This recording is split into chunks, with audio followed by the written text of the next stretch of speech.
بسم اللہ الرحمن الرحیم۔ ایک مرتبہ حضرت خضر علیہ السلام دریا کے کنارے بیٹھے تھے۔ اتنے میں کسی سائل نے آ کر ان سے سوال کیا کہ میں آپ سے اللہ کے واسطے سوال کرتا ہوں، مجھے کچھ عنایت فرمائیے۔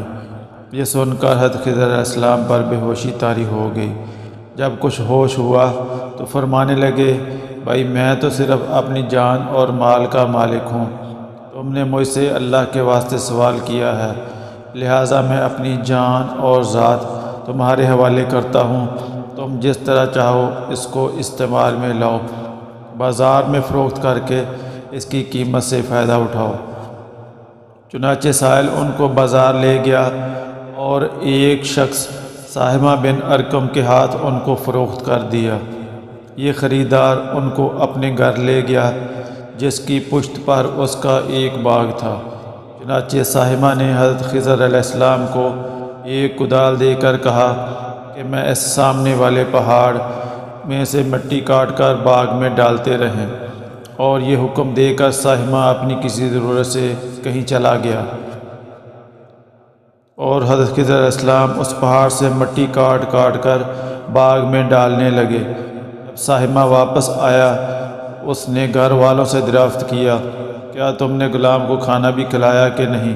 گھر والوں نے جواب دیا کہ ہمیں معلوم نہیں غلام کہاں ہے۔ یہ سن کر جب ساہمہ خود کھانا لے کر باغ میں آیا تو اس نے دیکھا کہ وہ غلام یعنی حضرت خضر علیہ السلام وہاں پہاڑ کی مٹی کاٹ کر ڈال چکے تھے اور اپنے کام سے فارغ ہو کر اپنے مولا حقیقی کی عبادت میں مصروف تھے۔ یہ دیکھ کر ساہمہ کو بڑا تعجب ہوا اور اس نے دریافت کیا کہ یہ تو بتائیے کہ آپ کون ہیں؟ یہ بات سن کر حضرت خضر علیہ السلام پر کچھ بے ہوشی سی طاری ہو گئی، اور پھر افاقہ ہونے پر انہوں نے فرمایا کہ بھائی میں خضر ہوں۔ اس کو سن کر ساہمہ کے ہوش اڑ گئے کہ تو نے یہ کیا کیا، ان کو غلام بنا کر ایسے کام پر لگایا، یہ تو انتہائی گستاخی ہوئی۔ پھر ہوش آنے پر ساہمہ نے توبہ کی اور پروردگار سے عذر خواہی کے ساتھ حضرت خضر علیہ السلام کو آزاد کر دیا، اور جناب باری میں عرض کیا کہ اللہ رب العالمین مجھ سے اس کا مواخذہ نہ کیجیے، کیونکہ میں ان کو جانتا نہیں تھا۔ اس کے بعد حضرت خضر علیہ السلام نے دعا فرمائی اور سجدہ شکر بجا لائے، اے میرے پروردگار، میں تیرے ہی حق میں غلام بنا اور تیرے ہی حق میں آزاد ہوا، اور اس پر تیرا شکر گزار ہوں۔ بعد ازاں واپسی کی اجازت لے کر جب دریا پر واپس آئے تو دیکھا کہ ایک شخص کھڑا دعا مانگ رہا ہے کہ اے میرے رب، حضرت خضر علیہ السلام کو غلامی سے رہائی عطا فرما دے اور ان کی توبہ قبول فرما لے۔ حضرت خضر علیہ السلام نے یہ دیکھ کر اس شخص سے دریافت کیا کہ آخر تو کون ہے؟ اس شخص نے بتایا کہ میں تو شاذون ہوں۔ آپ کون ہیں؟ جنہوں نے فرمایا کہ میں خضر ہوں۔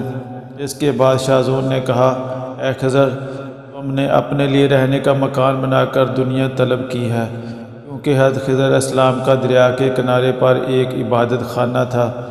بس یہ سن کر وہ فوراً میدان میں نکل آئے اور وہیں اللہ کی عبادت میں مصروف ہو گئے۔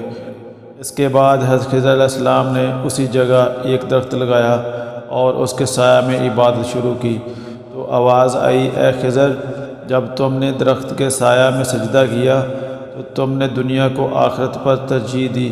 مجھے اپنی عزت اور جلال کی قسم، مجھے دنیا کی محبت میں رضامندی نہیں ہے۔